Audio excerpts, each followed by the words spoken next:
주일 오전 예배 드리겠습니다. 함께 일어나셔서 찬송 부록 3장 하나님께 찬양 드리겠습니다.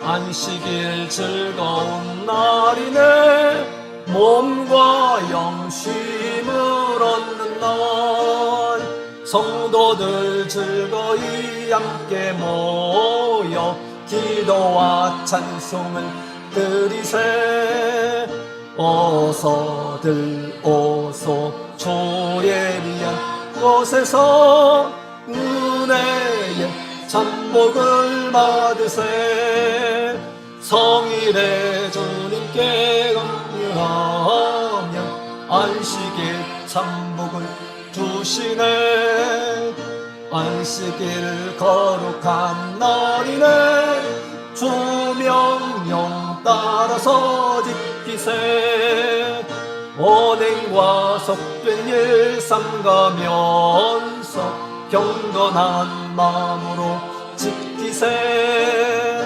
어서들 오소 주 예비한 곳에서 은혜의 참복을 받으세 성일의 주님께 경배하며 안식의 참복을 주시네 안식일 선행할 날이네 주님의 행하심 따라서 언행과 속된 일 없는 자들 여유와 못도록 힘쓰세 어서들 오소 주 예비한 곳에서 은혜의 참복을 받으세 성일의 주님께 경배하며 안식의 참복을 주시네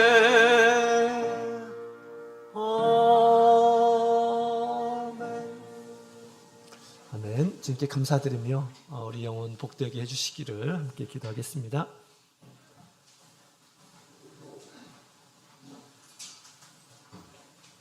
할렐루야. 주 예수 그리스도 이름으로 기도드리옵나이다.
네, 편히 앉으시기 바랍니다. 예수 그리스도 이름으로 하나님 말씀 증가하겠습니다. 오늘 시간 우리 하나님께서 주시는 말씀 누가복음 9장 우리 18절부터의 말씀입니다. 함께 보시겠습니다. 누가복음 9장 18절부터에 있는 말씀.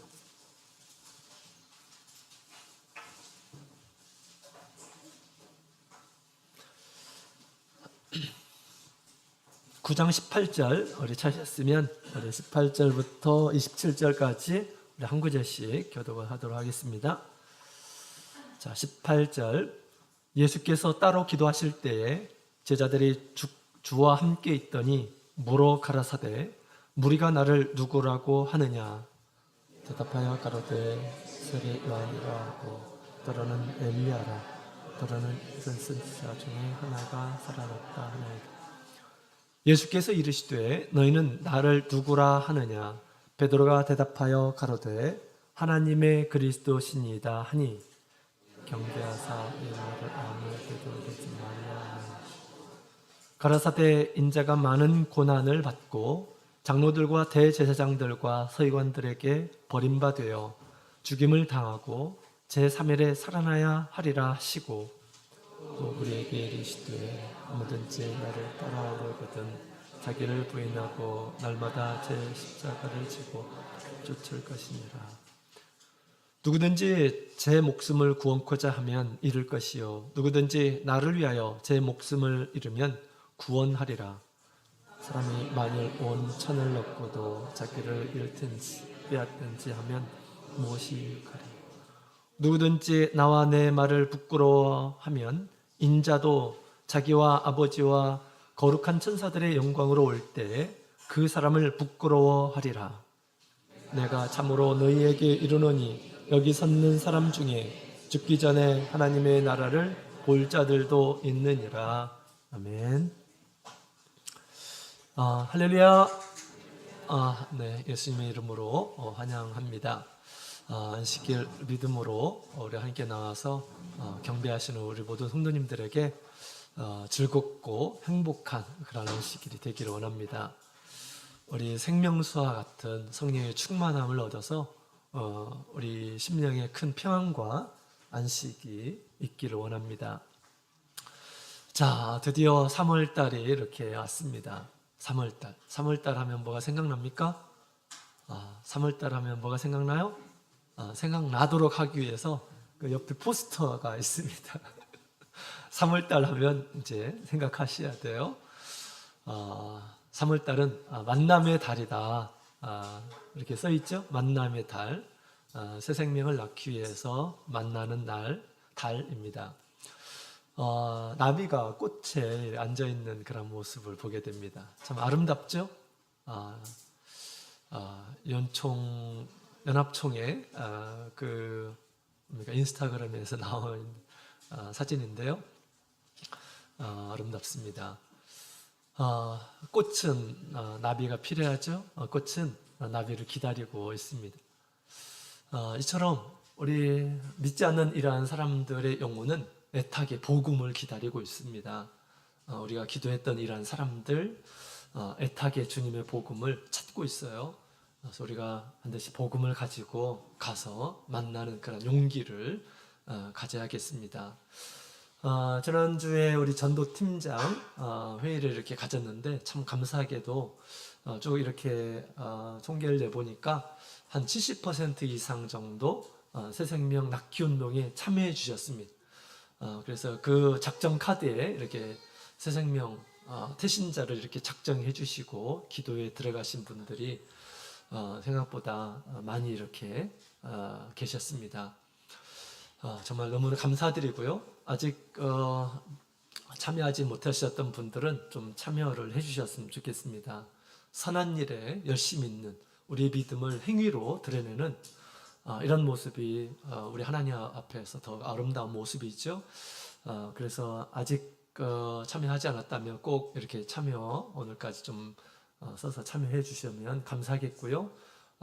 계속해서 기도하고 또 기도하는 가운데 하나님께서 만남을 가질 수 있도록 도와주시도록 그렇게 기도하시면서 용기 있는 그런 만남, 또 아름다운 만남이 되셨으면 좋겠습니다.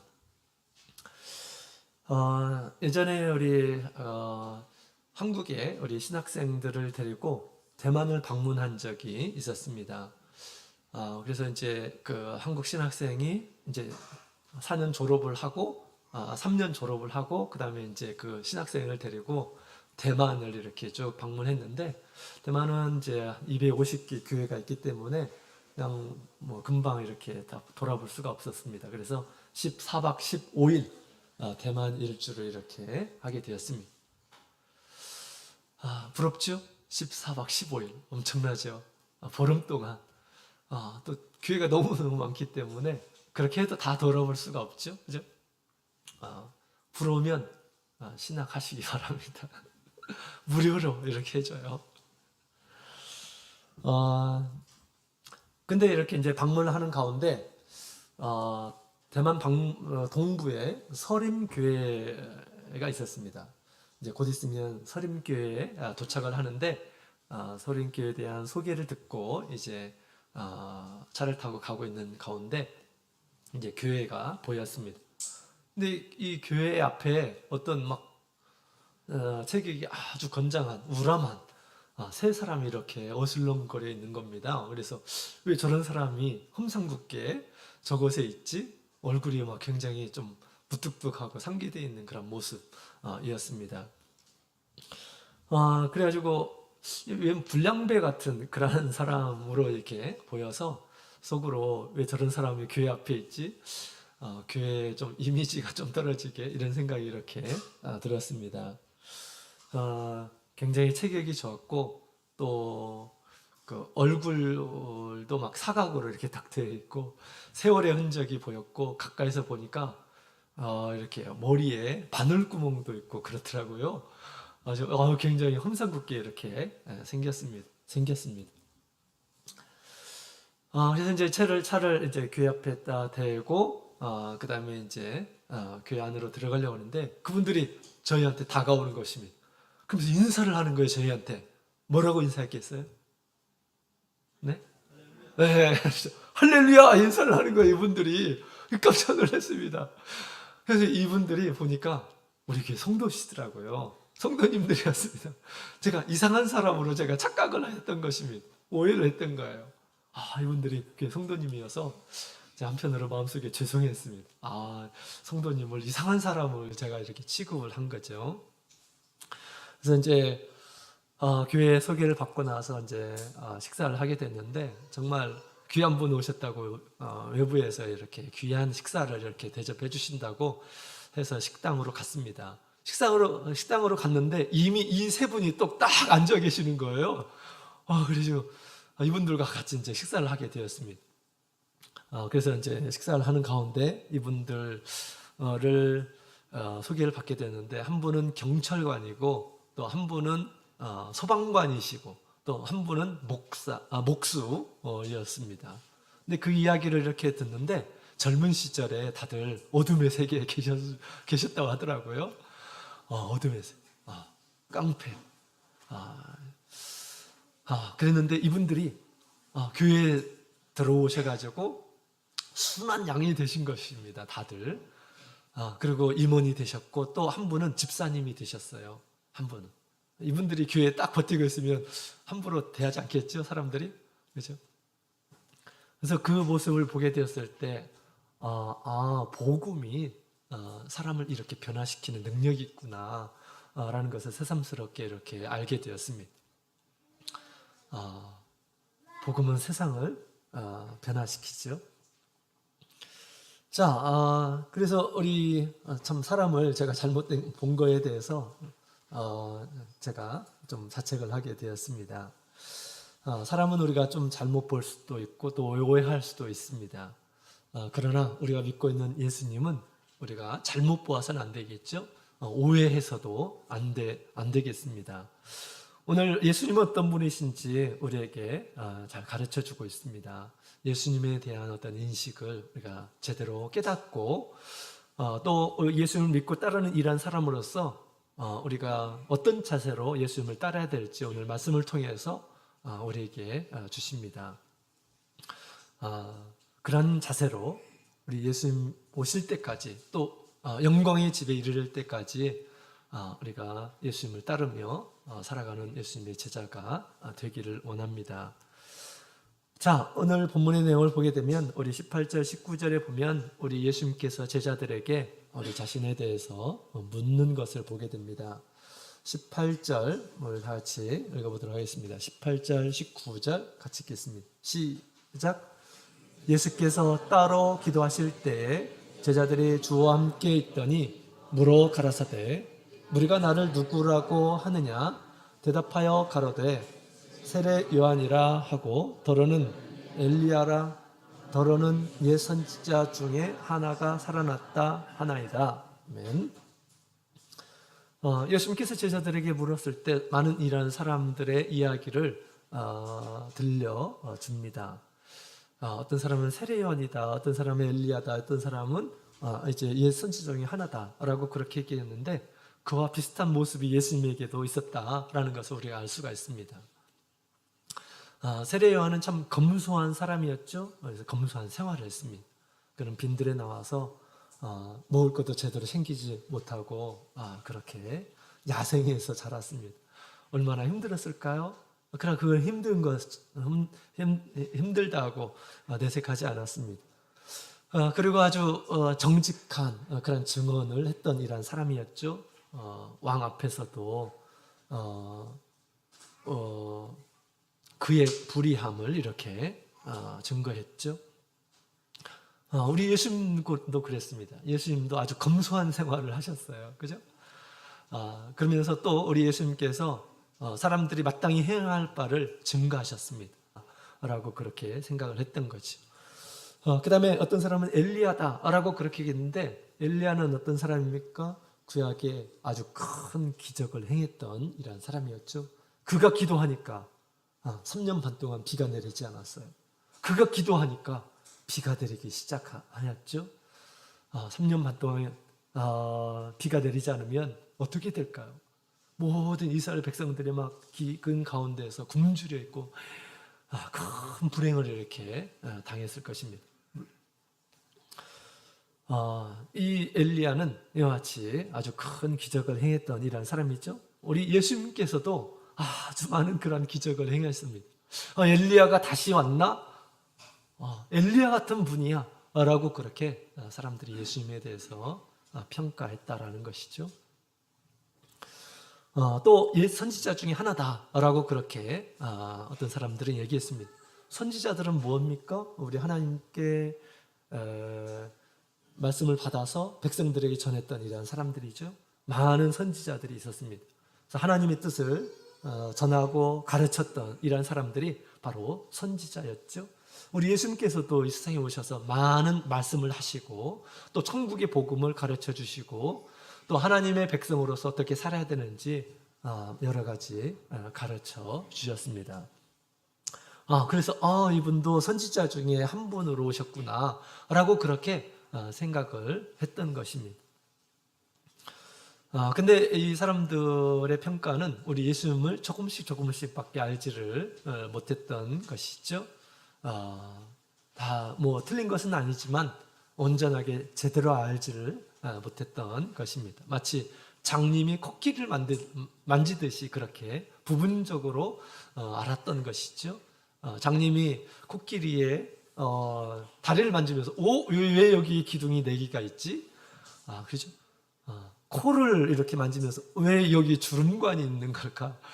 이렇게 얘기했다고 합니다. 그래서 또 귀를 만지면서 여기에 큰 부채가 있네? 라고 그렇게 얘기했다고 그러죠. 장님이기 때문에 부분적으로 알았던 것입니다. 당시 많은 이란 사람들이 예수님을 보고 경험하고 체험하고 했는데요. 예수님의 분만 알고 전체를 알지 못했습니다. 도대체 예수님은 어떤 분이실까? 우리 예수님께서 제자들에게 사람들이 나를 누구라 하느냐라고 그렇게 말씀하셨지만 우리 예수님께서 더 관심 있는 것은 무엇일까요? 지금 3년 반 동안 예수님을 따른 제자들은 과연 나에 대해서 어떻게 생각하고 있는지 알기를 원하셨어요.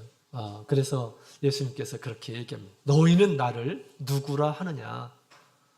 내가 누구냐? 라고 그렇게 예수님께서 제자들에게 물어본 거죠. 지금까지 나를 보았는데 나를 누구라고 생각하느냐? 라고 그렇게 얘기를 했던 것입니다. 이때 우리 많은 제자들은 우물쭈물하고 있었을 때 이제 베드로가 이제 이런 얘기를 하죠. 우리 20절에 있는 말씀을 함께 읽어보도록 하겠습니다.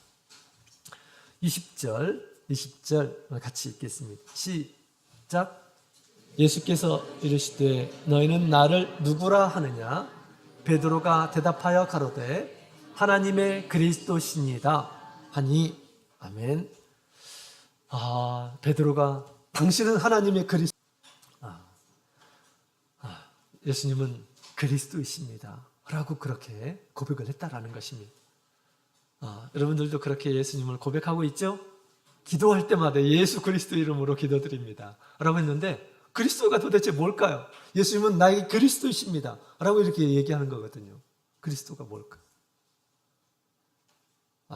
예수님을 알고 믿어야 되겠죠. 그죠? 오늘 시간 그리스도, 예수님은 그리스도라고 하는데, 그래 베드로가 예수님은 그리스도이십니다 라고 그렇게 얘기했을 때 예수님께서 이렇게 칭찬하셨어요. 바요나 시모나 내가 복되도다 라고 그렇게 말씀하셨습니다. 그것을 알게 한 것은 너의 혈육, 너의 지식, 너의 어떤 생각이 그렇게 알게 한 것이 아니라 하늘에 계신 아버지께서 그것을 그렇게 깨닫도록 하신 것이다 라고 그렇게 예수님께서 알려주셨습니다. 예수님을 그리스도라 라고 그렇게 시인하고 인식하고 하는 것들은 사람의 능력으로, 사람의 지혜로 그렇게 할 수 없다라는 것을 얘기해 주고 있습니다. 또 예수님께서는 끊임없이 우리 마음 가운데 예수님에 대한 어떤 형상이 우리 가운데서 있기를 원하십니다. 그렇죠? 그래서 지금 우리 18절에 있는 말씀을 보게 되면 예수께서 따로 기도하실 때 제자들에게 기도하시는 가운데 예수님께서 기도하셨어요. 그리고 제자들에게 갑자기 물어봅니다. 너희가 나를 누구라 하느냐? 라고 그렇게 얘기합니다. 베드로가 어떻게 해서 예수님을 알게 되었을까요? 지금 우리 예수님께서 제자들을 위해서 기도하고 계셨다라는 것을 압니다. 그죠? 왜냐하면 우리 예수님을 아는 것은, 예수님을 아는 것, 예수님을 제대로 아는 것은 우리 예수님께서 알려주셔야지 아는 거다라고 그렇게 얘기하죠. 마태복음 1장에 있는 말씀을 보게 되면, 10장에 있는 말씀을 보게 되면 우리 세상의 어떤 똑똑한 이란 사람들이, 지혜 있는 이란 사람들이 예수님을 아는 것이 아니죠. 예수님을 아는 것이 아니죠. 어떤 사람들이 알게 됩니까? 그때 예수께서 대답하여 가라사대 천지의 주제이신 아버지여 이것을 지혜롭고 슬고 있는 자에게는 숨기시고 어린 아이들에게는 나타내심을 감사하나이다. 옳소이다. 이렇게 된 것이 아버지의 뜻이니이다. 내 아버지께서 모든 것을 내게 주셨으니 아버지 외에는 아들을 아는 자가 없고 아들과 또 아들의 소원대로 계시를 받은 자 외에는 아버지를 아는 자가 없느니라. 아멘. 아버지를 아는 자, 또 그 아들을 아는 자는 세상에 지혜를 가진 이란 사람들이 에게는 숨겨져 있다라고 그렇게 얘기합니다. 아들의 소원대로 알려주시는 이러한 사람들이 알게 될 것이다 이렇게 얘기하고 있습니다. 우리 예수님께서는 우리 성도들 우리 예수님을 제대로 알기를 원하십니다. 성령을 주시고 성령이 예수님께서 어떤 분이신지 가르쳐 주신다라고 그렇게 얘기하죠. 우리가 최소한 오늘 말씀을 통해서 우리에게 들려주시는 이 예수님에 대한 모습을 우리가 그리스도로 받아들여야 하겠습니다. 자, 그렇다면 우리 그리스도는 무엇일까요? 그리스도는 도대체 어떤 말일까요? 자,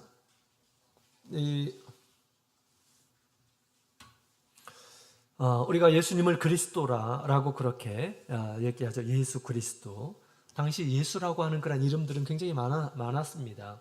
예수는 나를 구원하시는 하나님은 나의 구원자라고 이렇게 일컬을 때 예수라고 이렇게 지었는데 하나님을 믿는 그런 이스라엘 나라의 사람들은 하나님이 나의 구원자다라고 하는 그런 이름을 가진 이런 사람들이 굉장히 많았습니다. 예수님과 또 우리가 신앙의 대상으로 이렇게 삼은 예수님, 그리고 그 이스라엘 사회에서 예수와 어떤 차별이 있어야 되잖아요. 그죠? 그래서 우리가 예수를 우리가 믿는 예수님을 예수 그리스도다라고 그렇게 표현하는 것입니다. 그리스도로 오신 예수님이라고 하는 그런 뜻이죠. 예수 그리스도라고 하면, 그죠? 우리 교회 서진이가 둘이죠. 우리 교회 서진이가 둘입니다. 다현이도 둘이고, 그죠? 도현이도 둘이고, 그렇습니다. 그런데 성이 다를 수가 있죠. 성이 다를 수가 있어요. 그래서 이렇게 조금 다르게 똑같은 분도 계시긴 하지만 나이가 다르고 뭐가 다르죠. 큰 작은으로 표현할 수가 있습니다.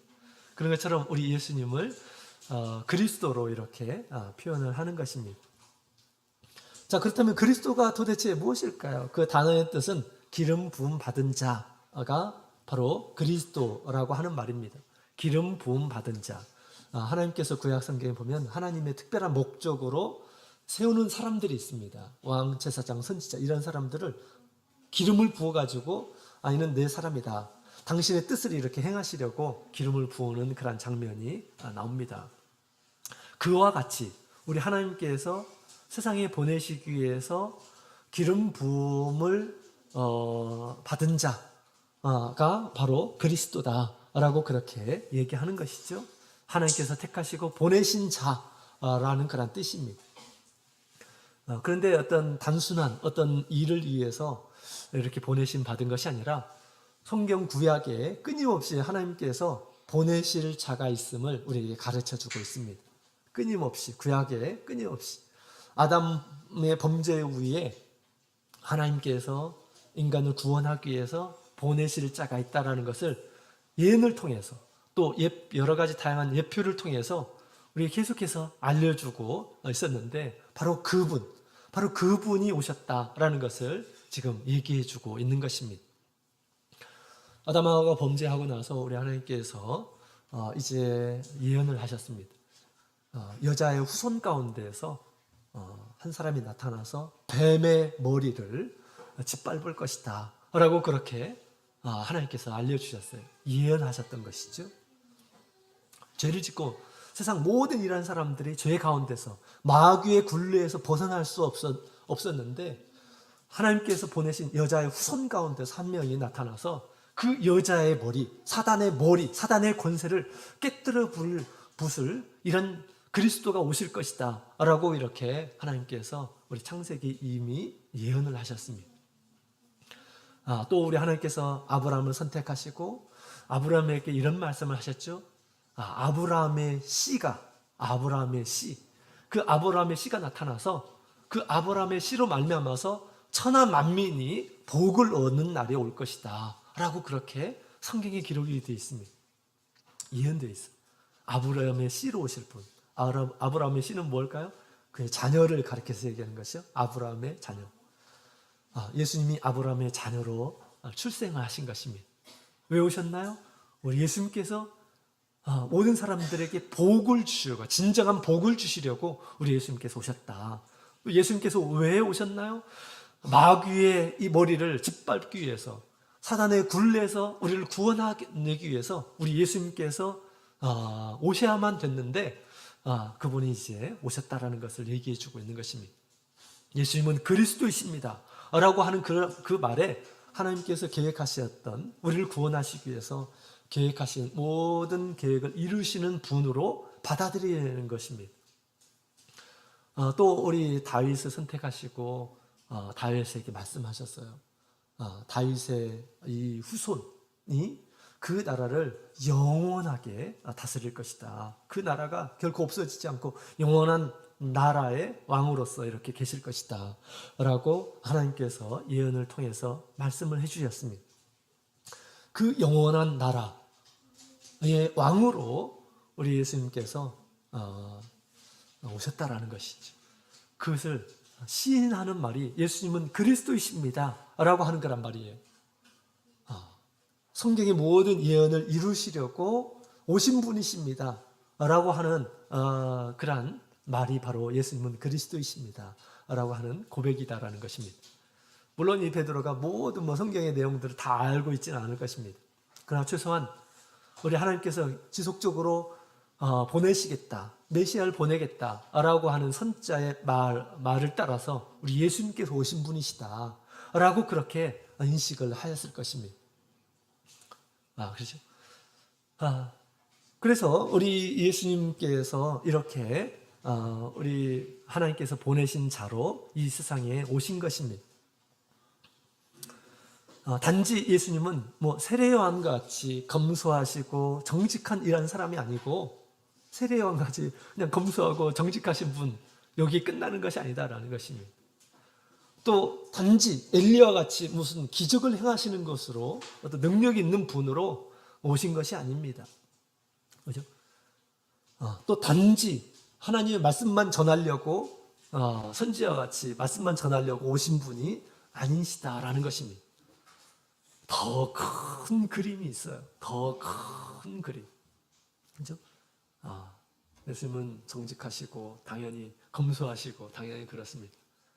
그러나 이 그리스도로 오신다라고 하는 것은 나와 아주 밀접한 그런 관계가 있어요. 나를 죄악 가운데서, 나를 마귀의 권세 가운데서 건져내실 분으로 오시는 분, 그리스도, 나의 그리스도라고 하면 나를 구원하실 분입니다. 그렇죠? 또 예수님은 나를 축복해 주시려고 오시는 분, 복을 주시려고, 진정한 복을 주시려고 오시는 분, 그리고 나를 영원한 그 나라에서 있게 해주시려고 오시는 분. 그래서 우리 당시 예수님에 대한 아주 부분적인 그런 지각이 아니라 우리 베드로는 우리 하나님께서 계획하셨던 이 그리스도로 오셨다라고 그렇게 고백을 했던 것입니다. 우리도 이와 같은 고백이 있기를 원합니다. 성경에서 계획하셨던 그 구원을 나에게 주시려고 그리스도로 오신 분이십니다. 예수님은 나를 복되게 하시려고 오시는 분이십니다. 나를 의의 길로 인도하시는 분이시고 또 영원한 천국까지 인도하시는 분이십니다 라고 이렇게 나의 마음에서 예수님은 정말 구약 성경에 끊임없이 우리에게 가르쳐 주신 그리스도이십니다 라고 하는 그런 고백이 있기를 원합니다. 베드로가 그런 고백을 했다라는 것이죠. 우리도 그런 고백을 하면서 예수님을 따라야 하겠습니다. 자, 우리 예수님을 그리스도라고 여러분 다 믿으시나요? 정말로 큰 비밀을 가진 것입니다. 엄청난 우리 예수님께서도 기뻐하실 것입니다. 베드로의 그 이야기를 듣고 나서 예수님께서 참 기뻐하셨고 참 내가 복되다라고 그렇게 얘기했던 것처럼 예수님께서 나에게 그리스도로 이 세상에 오셨다라고 이렇게 믿는 이런 사람들은 정말 복이 있는 이런 사람입니다. 하나님께서 이루려고 하셨던 그 모든 것을 내가 믿음으로 받아들인 거예요. 예수님은.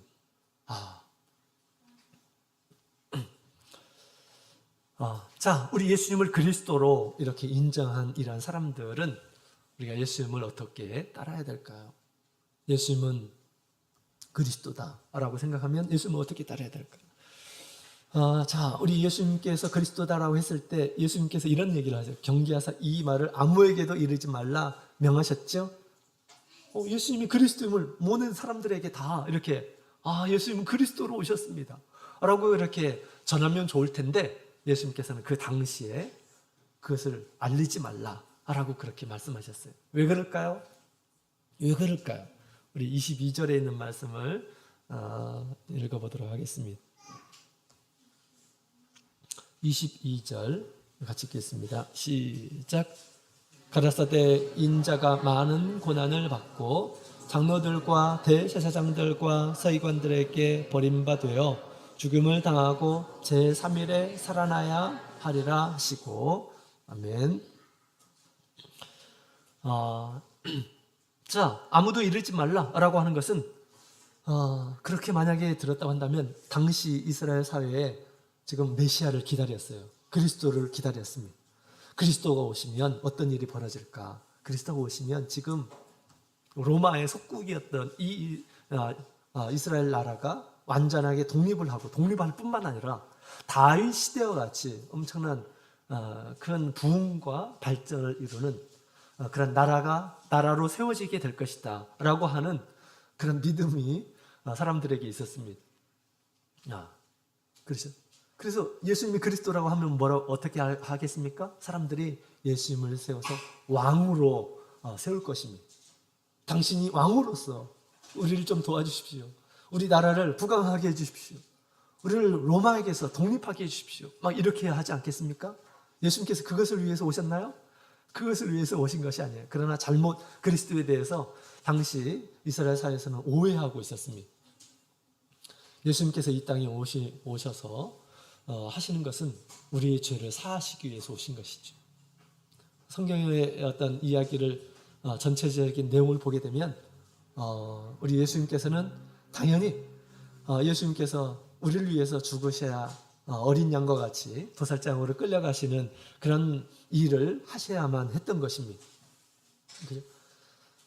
당시 메시아에 대한 잘못된 그런 생각을 가지고 있어서 그 사람들과 같이 예수님이 왕이 되고 세상의 어떤 왕이 되고 그런 모습으로 예수님께서 오시려고 하지 않았다라는 것입니다. 그것은 하나님의 뜻을 이루는 것이 아니었어요. 그래서 우리 예수님께서 아무에게도 그것을 이르지 말라라고 그렇게 얘기합니다. 많은 사람들이 예수님을 억지로 왕으로 삼으려고 했다라고 하는 것이죠. 그러나 때가 되면 예수님께서 이제 구원을 이루시면 이제 예수님께서 그리스도로 또 모든 이란 사람들에게 그리스도가 하신 일들을 전하도록 그렇게 했던 것이죠. 자, 우리가 예수님을 그리스도로 믿는다고 한다면 우리가 예수님을 믿죠. 이제 그리스도를 믿죠. 우리가 어떤 자세로 예수님을 따라야 될까, 어떤 각오를 가지고 예수님을 따라야 될까를 우리에게 잘 얘기해 주고 있습니다. 먼저 우리 23절에 있는 말씀을 함께 볼까요? 23절 23절 같이 읽어보겠습니다. 시작. 또 무리에게 이르시되 아무든지 나를 따라오려거든 자기를 부인하고 날마다 제 십자가를 지고 나를 쫓을 것이니라. 아멘. 예수님을 그리스도라고 이렇게 시인하는 이런 사람들이 마땅히 가져야 할 모습을 가르쳐주고 있습니다. 첫 번째로는 자신을 부인하고 예수님을 시인하며 예수님을 따라야 된다. 그 다음에 두 번째로는 날마다 자기 십자가를 지고 나를 따라야 된다라고 말씀하셨습니다. 그 다음에 세 번째로는 뒤에 있는 말씀 26절, 27절에 있는 말씀을 보게 되면 예수님을 따르는 것을 부끄러워하지 말고 따라야 된다라고 그렇게 예수님께서 가르쳐 주셨습니다. 이것은 예수님을 그리스도로 믿는 이란 사람들이 가져야 할 모습임을 얘기해 주고 있습니다. 그렇지 않으면 어떻게 될까요? 예수님을 온전히 따를 수 없다라는 것을 지금 얘기해 주고 있습니다. 그렇다면 예수님을 온전히 따르지 못하게 된다면 어떻게 될까요? 구원을 얻을 수가 없습니다. 구원을 얻을 수가 없어요. 죄로부터 구원을 얻을 수가 없습니다. 또 참된 축복을 얻을 수가 없습니다.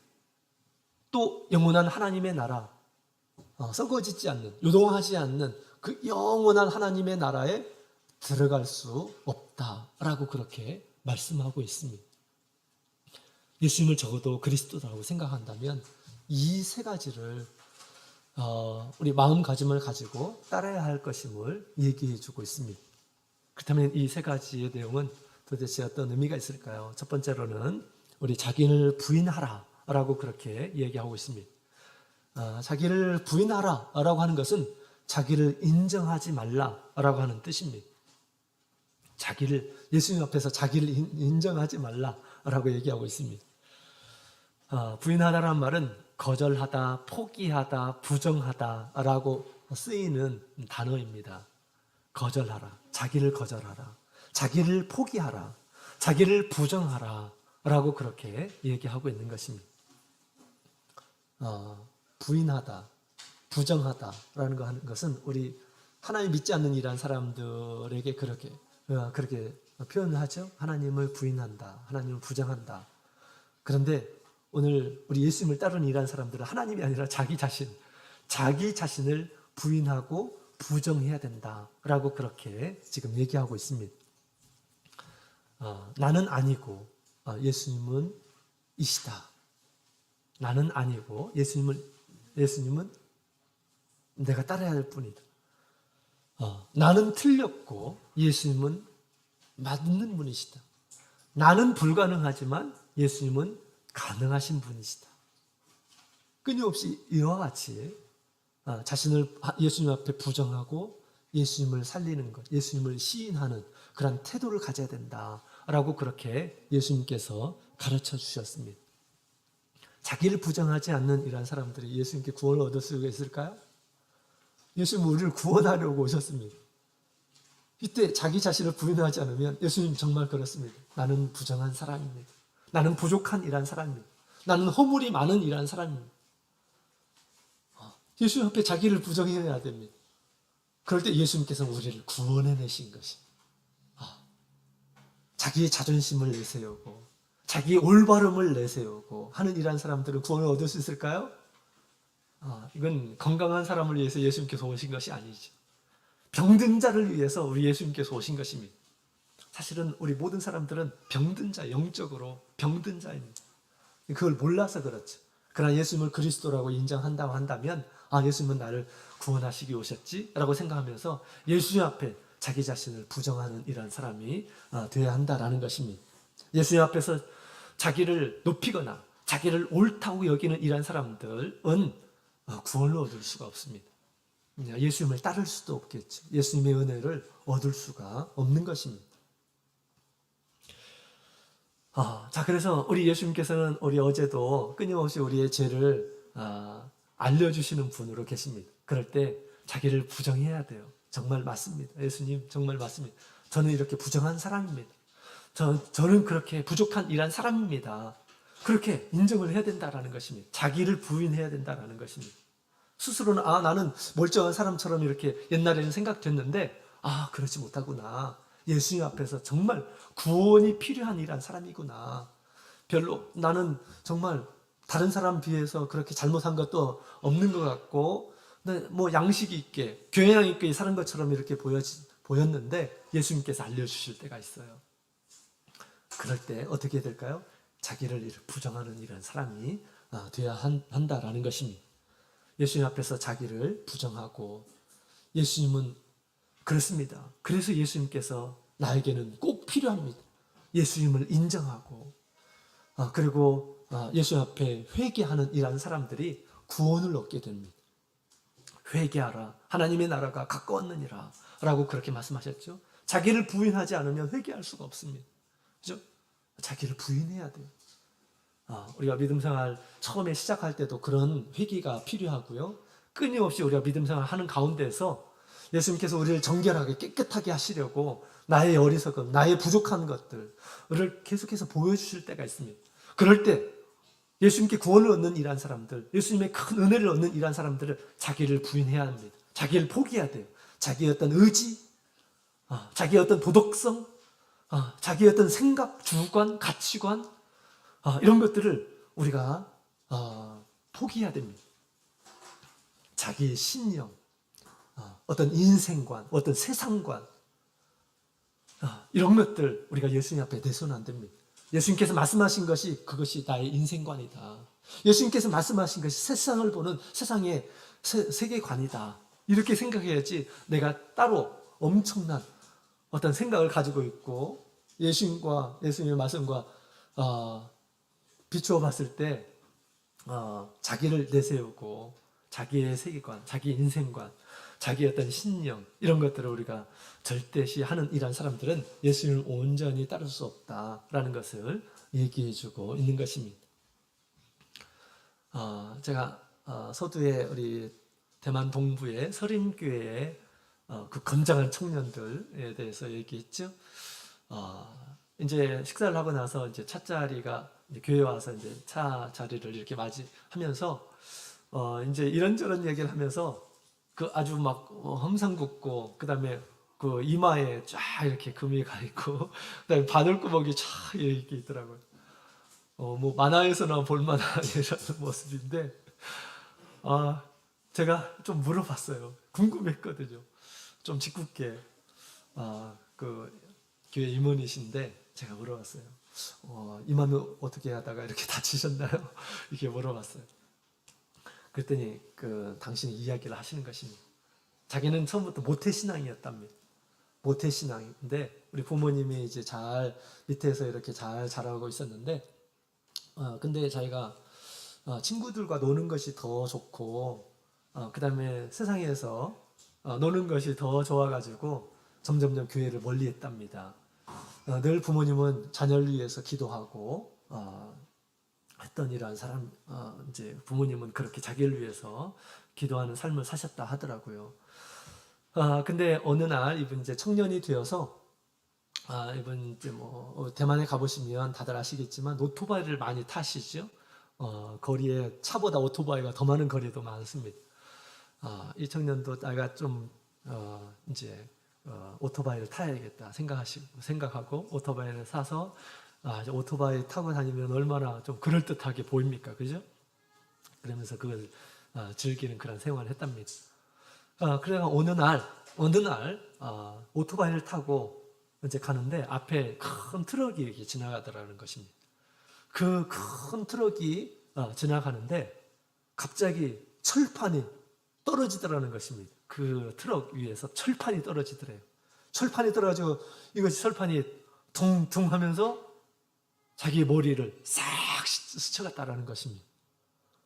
근데 감사하게도 이 머리 위에 그 두피만 이렇게 싹 벗겨졌다는 거예요. 두피만, 피부만. 조금 더 아래쪽으로 내려가면 어떻게 됐을까요? 네, 이 철판, 두꺼운 철판이 그냥 어떻게 됐을까요? 좀 더 밑으로 갔으면 어떻게 될까요? 좀 더 밑으로 갔으면 어떻게 될까요? 이분이 그것을 경험하게 되었습니다. 그러면서 또 넘어졌겠죠? 온몸이 만상이 되었습니다. 피는 절절절 흘렀습니다. 이분이 확 깨어나셨어요. 내가 이러다가 죽을 수도 있겠구나. 나의 목숨이 파리 목숨과 같은 그런 존재이구나 라는 것을 이분이 느끼셨답니다. 그 순간에, 바로 그 찰나에 나는 아무것도 아니구나. 세상에서 나의 목숨은 아무것도 아니구나 라는 그런 생각을 하게 돼요. 얼마든지 내가 파리 목숨처럼 갈 수가 있겠구나 라는 그런 생각을 갖게 되었답니다. 그래서 내가 가면 어디로 가지? 내가 무엇을 위해서 살아야 될까? 라는 그런 생각을 갖게 되었답니다. 그래서 또 내가 자신이 그렇게 살게 된 거에 대해서 한편으로는 감사했대요. 무엇을 생각했을까요? 그분이 하나님을 어렸을 때서 믿었던 이런 사람이었습니다. 누가 생각났을까요? 하나님이 생각났던 것입니다. 그래서 다시 이제 교회에서 믿음 생활을 하기 시작했다는 것입니다. 항상 그분은 늘 그 생각을 끊이지 않고 생각을 하셨다고 합니다. 그 이후로부터 나의 생명은 하나님께서 취하시면 얼마든지 그냥 쉽게 갈 수 있는 팔의 목숨이다 라고 그렇게 생각을 하시면서 사셨다는 것입니다. 하나님 앞에서 내가 어떻게 살아야 될까? 하루를 어떻게 살아야 될까? 생각하면서 그렇게 생각했다라는 것입니다. 이전에는 자기가 하고 싶은 것도 많이 있고 꿈꾸는 것들도 많이 있고 막 이랬지만 이분은 어떻게 생각했을까요? 내가 잘못 살았다. 지금까지 내가 정말 허황되게 잘못 살았다라고 그렇게 이분은 인정을 한 것입니다. 그 사건을 통해서 하나님, 저는 정말 잘못 살았습니다. 앞으로 잘 살겠습니다. 하나님, 저에게 목숨을 주셔서 감사합니다. 라고 하면서 자기를 부인하면서 예수 옆에 나온 것입니다. 예수님께서는 그를 구원해내시고 그를 깨끗하게 하시고 점점점 우리 하나님의 말씀으로 더 자기 자신을 충실하게 하게 하시고 그다음에 얼굴은 엄청나게 험상궂지만 정말 순한 양이 되어서 또 진리의 밝은 이란 사람이 되어서 하나님의 집을 관리하는 이런 사람이 되었습니다. 하나님의 집을 잘 관리하는 이런 사람이 되었던 것입니다. 하나님께 쓰시는 귀한 도구가 되었습니다. 자기를 인정하지 않는, 부정하지 않는 이러한 사람들은 예수님께서 해줄 것이 없어요. 우리를 구원하시러 오셨는데, 그죠? 그래서 우리가 예수님을 만날 때, 또 예수님의 말씀을 들을 때, 자기를 부인하는 자가 복이 있는 사람입니다. 더 온전하고, 더 거룩하고, 더 참된 것으로 우리 주님께서 우리를 채워주실 테니까 그런 것입니다. 고집 부리고 자기의 생각을 더 내세우고 이런 사람들은 예수님께서 주실 것이 없습니다. 그렇죠? 우리 하나님을 믿는 이런 사람들은 그런 사람들입니다. 하나님께서 명령하실 때 그 말씀에 기꺼이 순종하는 이런 사람들이 믿음의 사람들입니다. 아브라함도 그랬잖아요. 아브라함도 자기가 살고 있는 그 고향에 터가 있고 가고 싶은 일들도 있고 그랬잖아요. 하나님께서 나타나셨어요. 내가 너에게 지시할 곳이 있다. 가려느냐? 가겠습니다. 그죠? 자기 모든 것을 다 포기하고, 심지어 가족들도 다 포기하고, 친족들도 다 포기하고, 터전도 포기하고, 하나님께서 말씀하신 그 곳을 향해서 가는 것이 진정한 믿음의 모습입니다. 예수님을 그리스도라고 우리가 믿는다고 한다면 당연히 그렇게 해야 되는 거 아니겠습니까? 그죠? 예수님은 사실 누구입니까? 창조주예요. 예수님은 창조주십니다. 그 창조주가 하나님께서 육신을 가지고 우리를 구원하기 위해서 오신 분이십니다. 나를 만드신 분이시고, 나를 구원하시는 분이시고, 나를 심판 가운데서 구원하시는 분이시고, 또 영원한 하나님의 나라를 들어가게 하시는 그런 분이십니다. 나를 부정하는 이러한 사람들이 우리 예수님 앞에 큰 은혜를 얻게 됨을 가르쳐주고 있습니다. 그 다음에 두 번째로는 날마다 자기 십자가를 지고 예수님을 따르라 라고 말씀하셨습니다. 십자가. 우리 예수님께서 지신 십자가가 있죠. 그 십자가를 통해서 십자가가 도대체 무엇인지를 압니다. 우리 로마 시대 사형수들에게 형틀로 아주 잔혹하게 죽게 만드는 것이 바로 십자가죠. 아주 큰 고통을 이렇게 당하게 하는 것입니다. 예수님께서도 재판 그 장에서부터 십자가를 메고 처형 장소까지 십자가를 지고 이렇게 도시를 가로지러 예수님께서는 가셔서 십자가에 못 박혀서 이렇게 돌아가셨습니다. 예수님께서 지신 십자가는 도대체 무엇일까요? 십자가, 그 고통의 십자가죠. 고난의 잔이라고 예수님께서도 표현하셨는데 그 고통, 그 고난, 예수님께서 지신 십자가는 도대체 뭘까요? 예수님께서 지신 십자가는 로마인이 준 것일까요? 로마인이 준 것일까요? 로마 사람이, 하나님 믿지 않는 이런 사람들이 준 것일까요? 그렇지 않습니다. 하나님 믿지 않는 이런 사람이 억지로 막 지게 하고 그것이 아니에요. 예수님께서는 얼마든지 그것을 모면할 수가 있었어요. 그러나 그 십자가는 무엇일까요? 예수님에게 있어서 십자가는 하나님께서 요구하시는 것이었습니다. 그래서 우리 예수님께서 이 겟세마네 동산에서 이렇게 얘기하죠. 하나님의 뜻대로 해달라. 그것이 하나님의 뜻임을 알았습니다. 믿지 않는 이런 사람들 억지로 져가지고 지는 것이 아니었다라는 것입니다. 그 십자가, 예수님께서 지신 십자가는 하나님께서 이를 구원하기 위해서 예수님께 부여하신 요구였습니다. 그 십자가를 예수님께서 지시고 가신 것입니다. 하나님께서 기뻐하시는 것이고 하나님의 뜻을 이루는 것이기 때문에 예수님께서는 그 십자가를 즐겨 지셨던 것입니다. 이와 같이 우리 예수님 믿는 이러한 사람들, 그리스도라고 믿는 이러한 사람들은 자기의 십자가를 져야 된다라고 그렇게 얘기하고 있습니다. 그 십자가라고 하는 것은, 내가 져야 할 십자가라고 하는 것은 그냥 무겁고 그냥 힘들고 그런 것이 아니에요. 그것이 십자가가 아닙니다. 우리가 져야 할 십자가는 예수님께서 기뻐하시는 거예요. 내가 비록 힘들지만 예수님께서 나에게 요구하시고 예수님께서 기쁘게 여기시는 것, 그것이 바로 십자가인 것입니다. 우리 가정에서도 십자가가 있어요. 그죠? 나의 삶에서도 십자가가 있는 것입니다. 저는 저희 집사람이 십자가를 내어주셔서 너무 감사하다 이런 생각이 들어요. 부모님을 이렇게 집에 모셔야 되는 그런 상황이었는데 지금 형님들도 있고 그런데 형님들이 부모님을 여기가 여의치 않았어요. 저는 막내였거든요. 막내. 근데 저희 아버님을 이렇게 집에 모시는데 막내가 부모님을 모시는 것이 그렇게 쉽지 않아요? 근데 왜 막내가 모셔야 되느냐? 큰 형님이 모셔야 되는 거 아니야? 누나들도 있는데 이렇게 얘기할 수도 있어요. 그러나 아직 우리 부모님이 믿음 안에 들어오지 않았고 또 믿음으로 봤을 때 정말 좋은 기회다라고 그렇게 생각해서 집사람한테 제안을 했는데 집사람이 기꺼이 받아주셔가지고 이렇게 부모님을 모시는 가운데 이렇게 세례도 받고 또 성령도 받고 이랬습니다. 저희 부모님 모시는 가운데 한 번도 외식 제대로 자녀들과 함께 할 수가 없었습니다. 한 번도 밖에 나가서 이렇게 할 수가 없었어요. 늘 부모님 모셔야 되는 새끼 다 해주시고 그죠? 힘들었어요. 자기의 자유가 박탈될 수가 있습니다. 그러나 사람을 구원하기 위해서 필요한 하나님께서 기뻐하시는 것이라고 한다면 우리가 그런 십자가를 지었을 때 어떤 일이 벌어질까요? 하나님의 큰 뜻이 이루어지게 되는 것을 보게 됩니다. 그렇죠? 그래서 이런 십자가를 우리가 반드시 져야 한다라는 것입니다. 그래야지 예수님을 따를 수 있다라는 것입니다. 예수 믿는 이란 사람들에게 예수님께서 주시는 그런 고난이 있을 수가 있어요. 그 고난을 기꺼이 감당하는 이란 사람들이 예수님을 끝까지 쫓을 수가 있는 것입니다. 최근에 우리 박필선 목자님께서 이렇게 돌아가실 때 그 어간에 우리 성도님들의 어떤 간증 취재를 한 것을 이렇게 제가 본 적이 있습니다.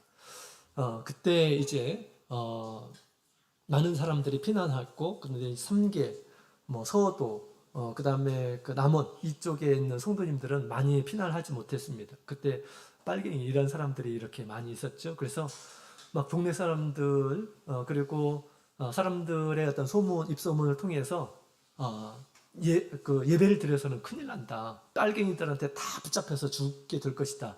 라는 그런 소문이 돌기 시작했습니다. 그래서 다 문이 닫혔어요. 일반 교회 다니는 이런 교회 목사들은 다 도망가고 문은 닫혀 있고 예배는 드리지 않고 그런 때였습니다.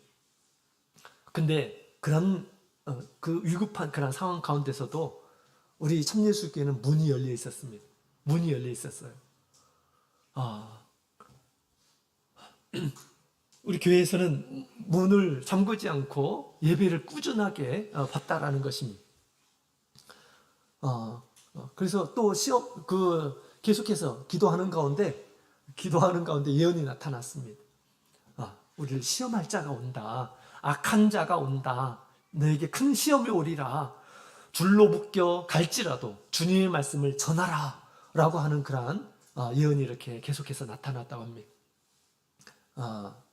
문을 닫을 수가 없었어요. 예언이 나타나서. 그래서 그렇게 예배를 드렸던 것입니다. 그러다가 끌려서 붙잡혀가지고 죽은 이란 분도 계시고 했지만 문이 닫혀지지가 않았습니다. 또 동네 사람들은 교회 나가지 말라 막 이런 얘기를 하고 다 잡혀 죽는다라고 그렇게 했답니다. 그러나 믿음의 성도들은 그런 예언이 있고 예배를 드릴 때마다 그런 위급 가운데서 예배를 드릴 때마다 더 점점점 막 믿음이 생겨나다라는 것입니다. 성도님들의 마음속에 큰 담대함이 막 생겨나다라는 것입니다. 그러면서 많은 분들이 주를 위해서 죽으면 하나님의 나라에 가는 것이니까 좋지 뭐가 두려워 라고 하는 그런 말들을 성도님들이 많이 하셨다라는 것입니다. 그렇게 그 어려운 시기를 이렇게 보내게 되었던 것입니다. 그죠? 그래서 우리가 이런 예수님 믿는 것 때문에 당하는 그런 고난이 있을 수가 있습니다. 그럴 때 우리가 그것을 포기하고 믿지 않는 이란 사람과 같이 우리가 마땅히 믿는 이란 사람들이 당할 그런 고난을 접는다고 한다면 믿는 사람의 어떤 모습이 드러나지 않을 것입니다. 예수님께서 우리를 통해서 다른 이란 사람들이 구원을 받기를 원하시는데 우리가 그것을 포기하면 우리가 어떻게 예수님을 볼 수가 있겠습니까? 그죠? 예수님을 볼 수가 없는 것이. 그래서 우리가 이번에 코로나를 통해서도 우리가 그것을 경험한 바가 있죠. 그때 우리 성도님들은, 초기에 우리 교회 성도님들은 목숨을 걸고 예배 생활을 했어요. 목숨을 걸고. 그죠? 근데 지금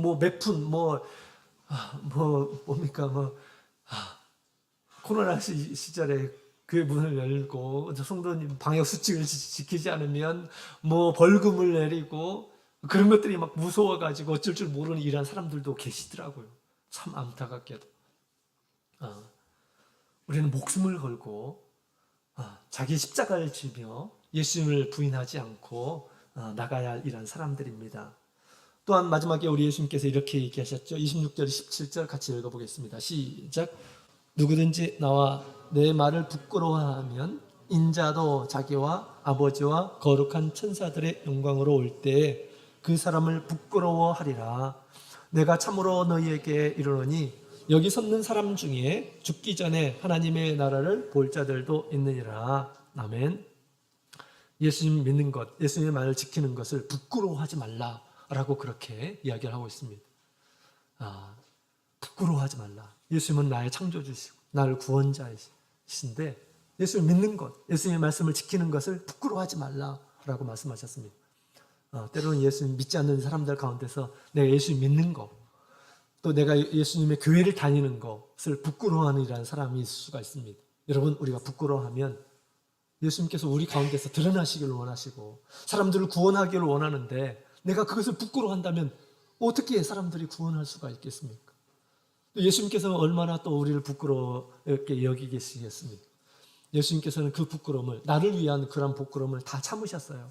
십자가를 지시고 벌거 벗겨지시고 수없이 맞으시고. 누구 때문에 예수님께서 이렇게 부끄러움을 당하셨습니까?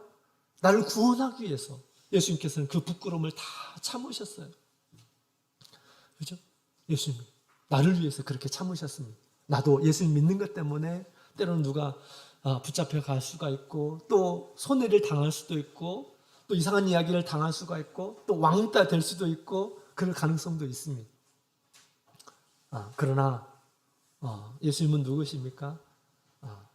전능하신 우리 하나님이시잖아요.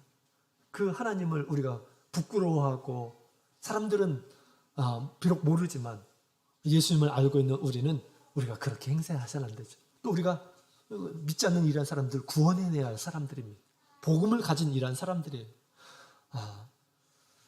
그래서 우리가 결코 우리가 부끄러워해서는 안 되겠습니다. 우리 바울사도는 복음을 전하는 가운데 정말 부끄러움을 많이 당했습니다. 바울사도는 붙잡혀가지고 매를 맞기도 하고 감옥에 들어가기도 하고, 그래서 사람들 앞에서 부끄러움을 많이 당했습니다. 그러나 그것을 부끄러워하게 여기지 않았어요. 디모데후서 우리 1장 12절에 있는 말씀을 함께 보겠습니다. 디모데후서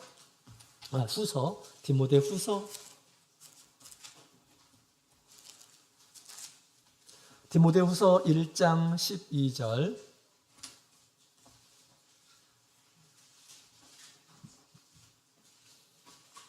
디모데후서 1장 12절 같이 읽겠습니다. 시작.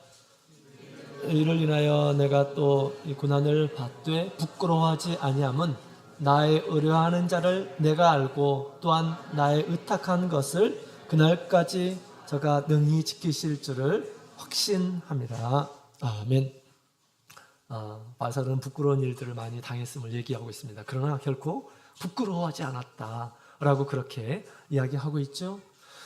왜? 그분이 누구인지는 내가 확실히 아니까 전혀 부끄럽지 않다라고 그렇게 얘기했습니다.